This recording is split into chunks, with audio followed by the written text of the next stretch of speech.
আজকের গল্প রবীন্দ্রনাথ ঠাকুরের পট। গল্পটি রবীন্দ্রনাথের লিপিকা গ্রন্থ থেকে সংকলিত হয়েছে। তাহলে শুরু করা যাক। যে শহরে অভিরাম দেবদেবীর পট আঁকে সেখানে কারোর কাছে তার পূর্ব পরিচয় নেই। সবাই জানে সে বিদেশি। পট আঁকা তার চিরদিনের ব্যবসা। সে মনে মনে ভাবে, ধনী ছিলুম, ধন গিয়েছে, ভালো হয়েছে। দিনরাত দেবতার রূপ ভাবি, দেবতার প্রসাদ খাই, আর ঘরে ঘরে দেবতার প্রতিষ্ঠা করি।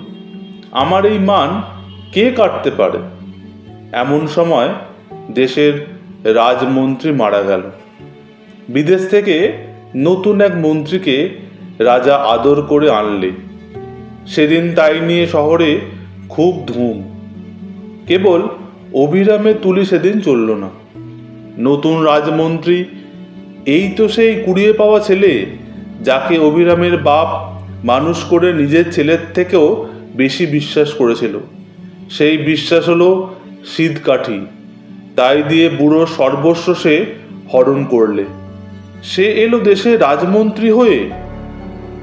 যে ঘরে অভিরাম পট আঁকে সেই তার ঠাকুর ঘর।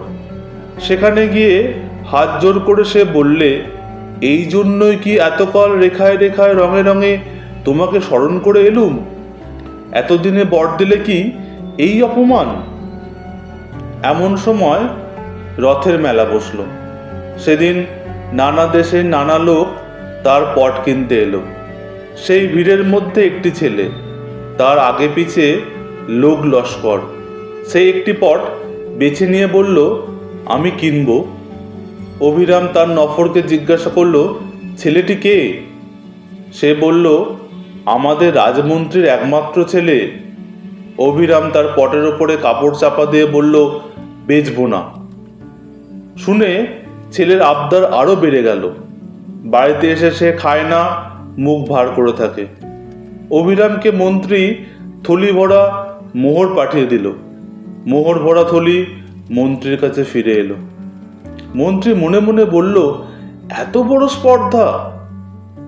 অভিরামের ওপর যতই উৎপাত হতে লাগলো, ততই সে মনে মনে বললে, এই আমার জিত।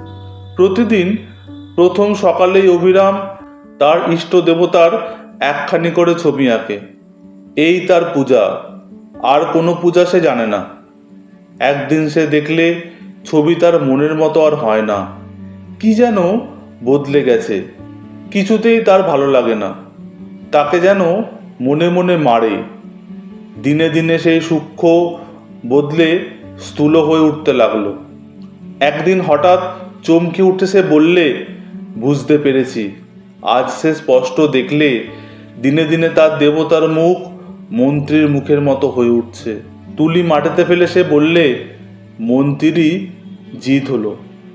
সেই দিনই পট নিয়ে অভিরাম মন্ত্রীকে দিয়ে বললে, এই নাও সেই পট, তোমার ছেলেকে দিও। মন্ত্রী বললে, কত দাম? অভিরাম বললে, আমার দেবতার ধ্যান তুমি কেড়ে নিয়েছিলে, এই পট দিয়ে সেই ধ্যান ফিরে নেব।